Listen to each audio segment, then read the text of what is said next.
Thank you. Good morning, everyone. Thank you, Peter, for the introduction. It's a great honor to be here to present to this group about high channel count neural interface technologies for the spinal cord and the human brain. My name is Shadi Dayeh, and I'm a professor at UC San Diego. Our work is funded by the Brain Initiative and by the High Risk, High Reward program at the NIH. So for any system on which we want to make an experimental observation, we'd like to simultaneously meet a few critical criteria. First, we would like to have large amounts of data in our observation, and that's met with high channel counts.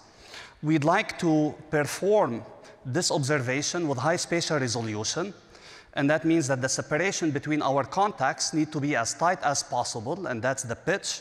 And we'd like to do this observation over the entirety of the system that we're trying to measure from, and that's the coverage.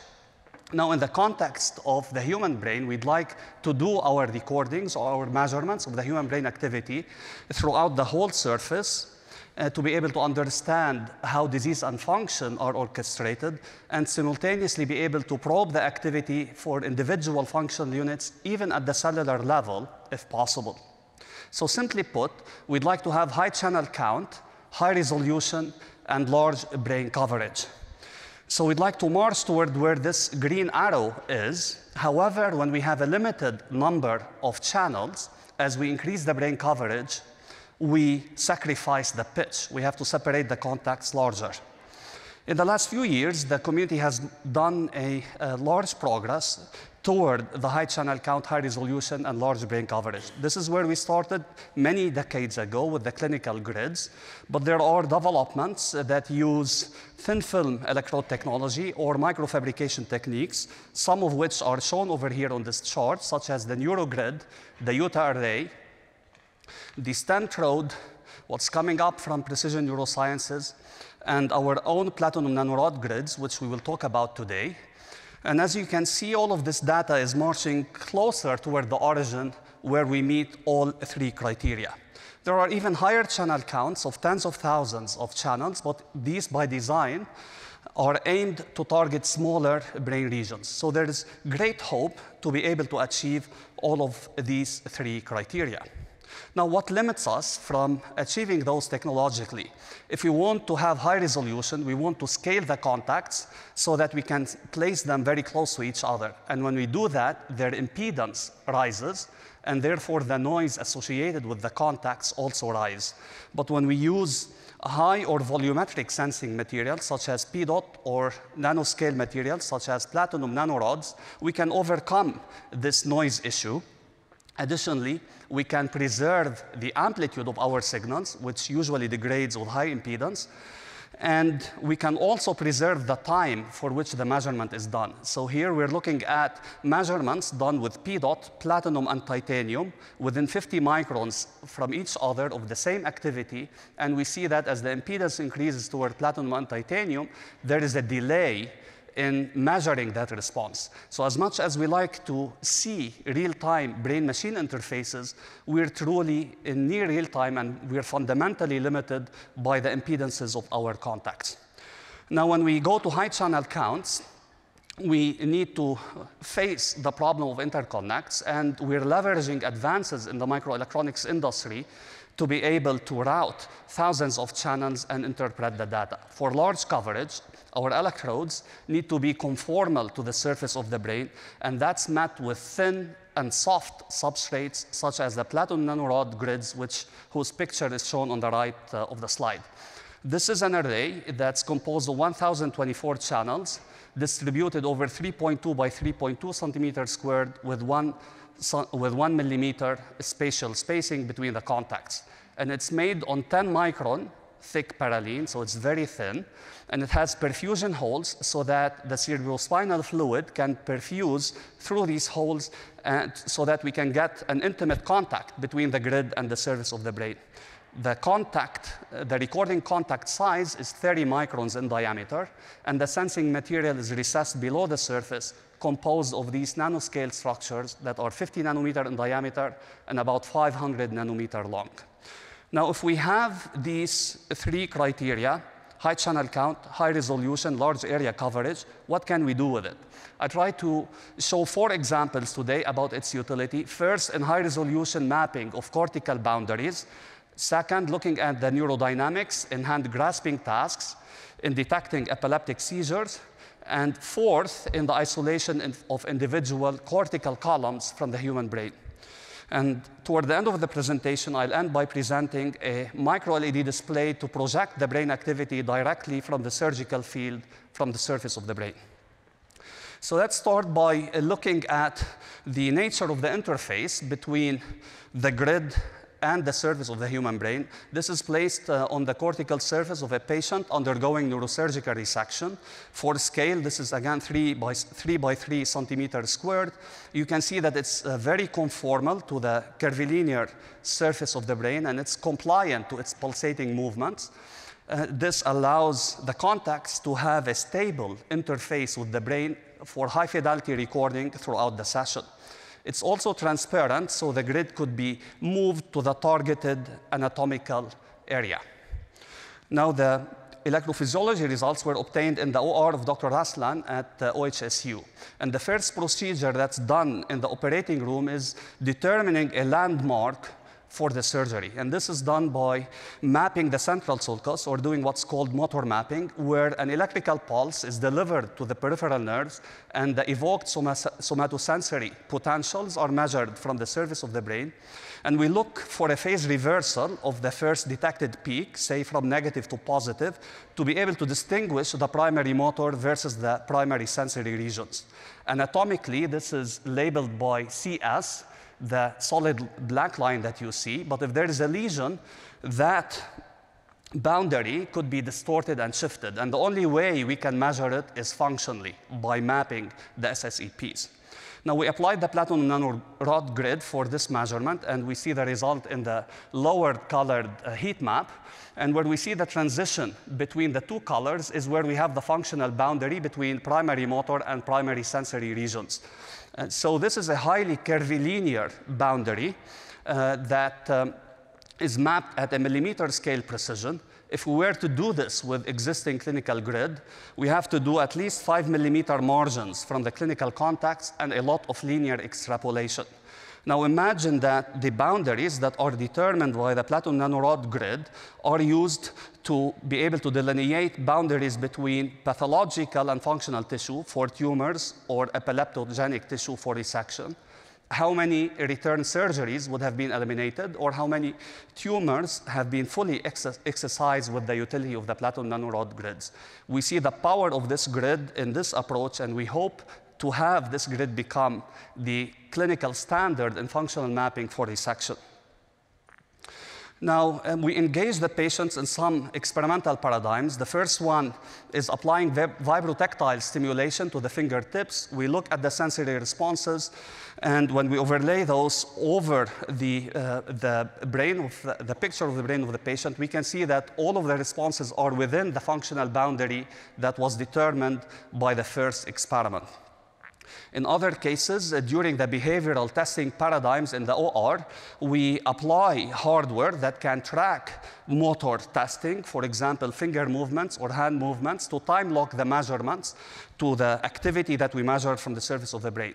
This animation was done by Angelique Polk of MGH. Now we're looking at the activity during a hand grasping motion overlaid on the reconstructed MRI images of the same patient. In the background are the potentials, and the arrows dictate the direction of the wave propagation. It's the first derivative, spatial derivative of the phase. This is shown again here in 2 dimensions. We see a lot of orchestrated activity going back and forth between the motor region and the sensory region. So now with the high resolution, high channel count, and the large spatial coverage, we can understand the brain activity with finer detail than what we used to do before. But in addition, this has implications for brain-machine interfaces. Previously, we used to decode function by looking at potentials that appear on individual contacts. Now, if these contacts go bad with time, we may lose decoding that function. Now, imagine the function is being decoded over the whole grid as a wave, as opposed to spatial potentials. Then the fidelity of the decoding will stand the test of time. Now, in the context of epileptic discharges, we're looking at the black dots. These are the interictal discharges. The lines are the potential contours associated with these discharges. So now we have the potential to look at nodes of epilepsy and how they propagate, and to be able one day to deliver therapy at the cortical level column, where we can do either resection or delivery of small amount of charge and avoid having side effects due to stimulation from larger contacts. And the last demonstration here with the platinum nanorod grids is applied in language tasks, where the high-resolution grid is placed over a superior temporal gyrus, where language processing happens. And we're looking at the high gamma activity distributed spatially here across the grid. This is in response to the phoneme G, and we can see that it evokes activity within a 1 millimeter scale. And when we do this for the remainder of the English phonemes, and across many, many trials, we start to construct a map of where phonemes are decoded on the level of individual cortical columns. So beyond understanding how language is processed in our brain, this can have a great potential for use in speech prosthesis, which is the topic of the next talk. Now, I hope in the previous slides, I made the case of how we can understand function and disease in the human brain with these high-resolution, high-channel count devices. Now, how can we make the efficiency of the operation in the operating room go faster, and we can consolidate the information flow across the OR? So here we're looking at the spatial separation between the surgeon and the electrophysiologist in the back of the room. Typically, the information is transformed by voice or in a piece of paper. Now, in our lab, we do high-speed transistors and light-emitting diodes, such as the ones that you see right here.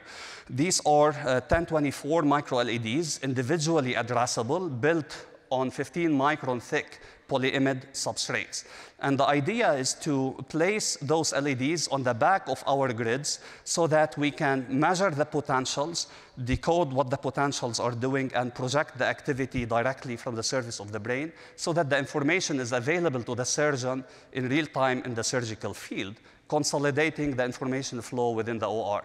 So these are pictures of how the grid looks like from top and bottom.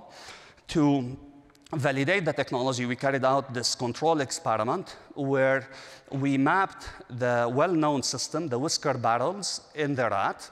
This is done by passive high gamma mapping, where individual whiskers are exposed to air puffs, and they evoke activity in individual cortical column, which is shown in the map right here. Now, usually this is done by histology, and when we did comparison between the passive mapping and the histology, we had one-to-one correspondence. Now, when we apply the LEDs and we stimulate different whiskers, we see that the light pattern starts to move on the grid, and this is for whole whiskers in the picture that I've just shown. When we inject epileptic drugs, we start to see the epileptoform propagation in near real time from the surface of the brain. If we filter that for interictal discharges, now we can have map of the pathological tissue that leads to electrophysiological seizures. So it's these types of maps that we would like to present to the surgeon to be able to guide the surgery. To translate this to humans, we started doing safety and efficacy studies with large animals in the pig. So here we're looking at responses to different stimulation paradigms to the face of the pig. And the grid is transparent, together with the micro-LEDs is transparent, as you can see from this video. So we can come with an Osman probe, and through the perfusion holes, deliver charges and display the activity, as well as monitor the physiological responses or the behavioral responses within the OR without losing the ability to record. We can also monitor the after discharges, as seen over here. Similarly to the rat case, when we inject epileptic-inducing drugs, we're able to see in near real time the discharges from the surface of the brain lighting up with the LED, which has one-to-one correspondence with the offline data analysis. Now, in spinal surgeries, we have also to look for the midline that can guide the surgery to reduce the post-surgical deficits. So this is the grid applied to the spinal cord of a patient undergoing a tumor resection. And here, in response to nerve stimulation, we're able to determine the midline in 2 dimensions for the first time. And lastly, I'd like to mention our recent progress. We are finishing the completion of a completely wireless system for mapping ECOG and SEEG, activity from SEEG electrodes to do wireless epilepsy monitoring. So this will have a single wire coming out from subdural grids to a subcutaneous unit that has acquisition electronics and a radio transceiver together with coils for power and data telemetry wirelessly, and a head-worn unit that will take this data and relay it to the monitoring tower. This is a transdisciplinary effort across multiple departments and many campuses, and led by my colleagues Sid Cash, Eric Hallgren, Ahmad Raslan, and Sharona Bin Haim. So I'd like you to remember from this talk is the brain telescope. It's a platinum nanorod grid. It's a high channel count, high resolution, large area coverage microelectrode array. It allows us to obtain a panoramic view of the brain activity in disease and function, and it may create entirely new medical intervention technologies. I'd like you to remember a flexible brain display screen that allows us to project brain activity with light to assist neurosurgery directly from the surgical field. The work is done by a number of mentees, postdocs, and graduate students across 3 institutions, but chiefly by my postdoc, Yongbin Chue, who have done the electrodes, the LEDs, and the analysis of the data that I've shown today. So once again, thank you, NIH, for your support, and thank you for your attention. I look forward to answer any question that you may have after the session or later in the conference. Thank you so much. Thank you. What a tour de force that was. Amazing work.